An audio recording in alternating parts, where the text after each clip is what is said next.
What a parent will do is a parent will say, "Hey, kids, by the way, yes, you only have a couple windows to replace, but did you know they're $1,200 a piece? Or did you know that it's gonna?" And then they do the math, like, "Oh my God, that'll be 45,000." You're like, "Yeah," and all of a sudden you lose your buyer. Let kids believe in Santa. There's people out there who believe that an agent who does 3 deals a year didn't pay to be on the cover of Top Producer magazine. That one's funny. That is fun. Magazines that go around them, people get on the covers of them. It costs them like $1,500 to do that. It's kind of interesting. I was on the cover of one of those magazines, and they sold it to you that, hey, no, you don't have to buy anything, but if you want to buy like some of the magazines and get the copy of it or something so you can use it to market, that you got to pay for it. And I did. They got me. Yeah, but you know what? It's the truth. I mean, the story that's there, it's a great biography of what you do, how you do it. For somebody that's researching you, I think it's another great source of information to find out about you, and they're absorbing it in a format that they like. So I don't overrule it or outrule it and saying it's not a good thing to do, because I think it's great. And then it's fun. I mean, people are looking for reasons to refer their agent. If you have an agent that's not necessarily doing great, they don't usually refer you. If they have a reason to refer you, like, geez, look at this. It's kind of a fun way to people think about you and they refer you. The home inspector and me, when the buyers bring their entire extended family to the inspection, that's good. The inspection's always kind of a interesting activity depending on who you got. And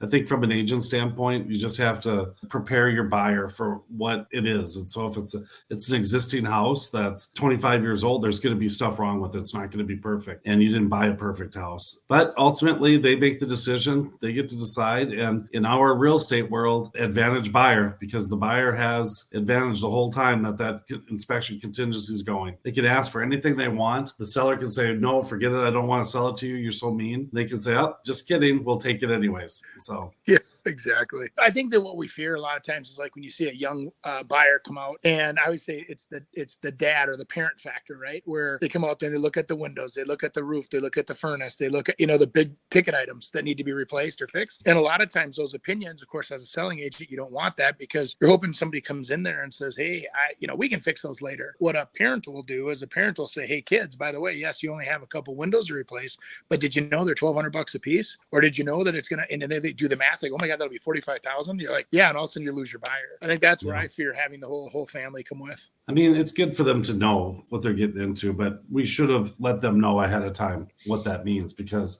if they're afraid of that, then let's just go buy a new house. I mean, it's very simple. Just spend a little more. Brand new windows. Yeah, for sure.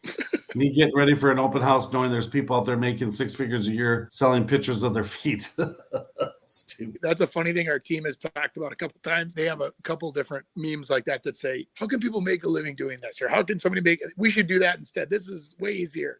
I keep coming up with ideas for you. The whole feet thing with flip-flops on TikTok or whatever, OnlyFans or whatever you do, you might have something there. I'd probably be just huge. Yeah. Just huge. It would go totally viral. Some kind of a viral joke for me at the bottom of their list. I know people who do that and some that are successful, but I think it's like 95% of them that totally sell themselves out like that and are making, maybe $200 a month.